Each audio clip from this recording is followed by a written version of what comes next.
What's up, Facebook and YouTube? Wanted to make a quick as I can video today to go over some changes that are coming up that are going to affect everybody in the years to come. So they're going to be phasing out 410A refrigerant. This is a fairly normal thing to happen. It happened back in '93 when 410A came out. That came out to replace R22. So they're doing it again. They're going to phase out 410A, and they're going to be replacing it with what they call A2L refrigerants. And what that is a scale. There's a scale of A1, A2, A3, and it's a flammability chart, basically. You got A1 is the least flammable, A3 is the most flammable. Refrigerants like in your refrigerator, like R600A, are in the A3 category because that's basically isobutane. There's another one, I think it's R260 or something like that. That one's propane. That's all it is propane without the sulfur added. So those are A3 refrigerants. So what they're doing is 410A is a blend refrigerant anyway. It's half one refrigerant, half the other. And the other half, I believe, is R23 or R32. I think it's R32. So what they're going to do is they're going to be making these units straight R32, no more blend refrigerant. And the R32 has a much lower global warming potential, GWP. But the problem is it is flammable. So the dates that I've heard are 2023, manufacturers are going to quit producing new 410A systems, and they're going to begin the changeover. They're going to start manufacturing all new residential and commercial equipment to take this R32 refrigerant. There's going to be a lot of changes as far as like the electrical components, the contactors, things like that all have to be isolated away from the refrigeration circuit in case of a leak. There's also going to have to be new sensors installed that they're going to come factory with the units, but that can sense a refrigerant leak that'll immediately shut the system down, turn on all fans, try to ventilate the area as quick as possible. So what does this mean for the consumer? Well, when they start phasing out the equipment, they quit manufacturing it in 23.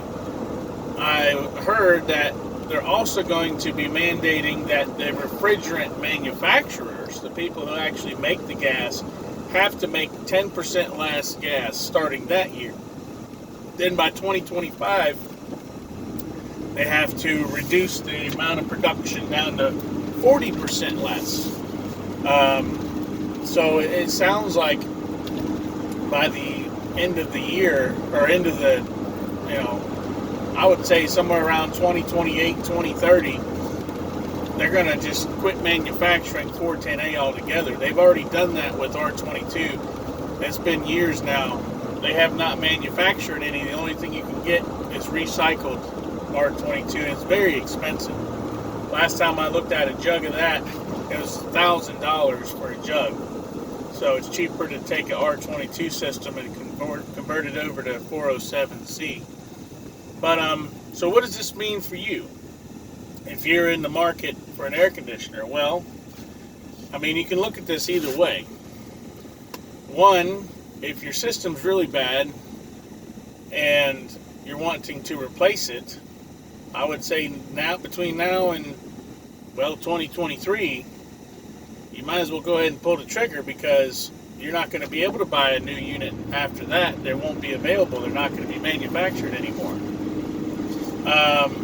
But also, keep in mind, it's never good to buy the first year of anything. The first year, at least first year or two production of anything, is where all the problems lie.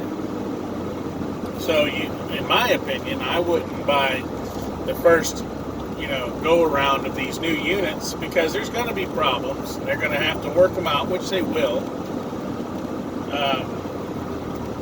So you got to look at it that way.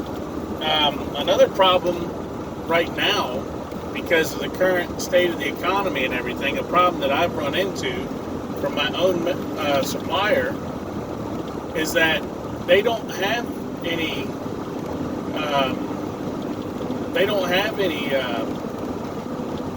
good quality SEER systems available.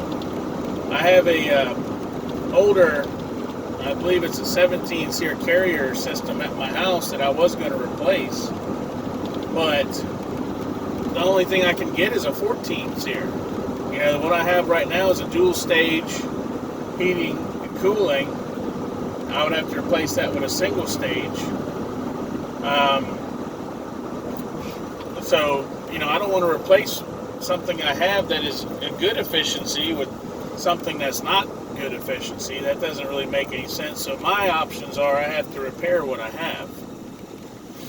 Hopefully things will get better before 2023, but, you know, don't know. It's hard to say. I don't know what's going to happen. Basically, we're relying on the economy to straighten itself out, because basically nobody wants to go to work. That's what I've been told by my supplier. The reason why we don't have these systems is because nobody wants to go to work to make them. So it's kind of a catch-22, but regardless of your situation, this is still happening. It's still going to happen one way or another. So, you know, got to make the decision. What do you do? Is your system in good enough shape that it might be feasible to just keep repairing it for the next 5 or 6 years until these new systems have been out on the market long enough they got the bugs worked out of them? Maybe that's what you should do. You really got to make that judgment call on your own. But I'm just here to tell you what's coming down the pipe. And we're doing another refrigerant changeover. So that means all the equipment's going to have to change too. So I figured I'd warn y'all.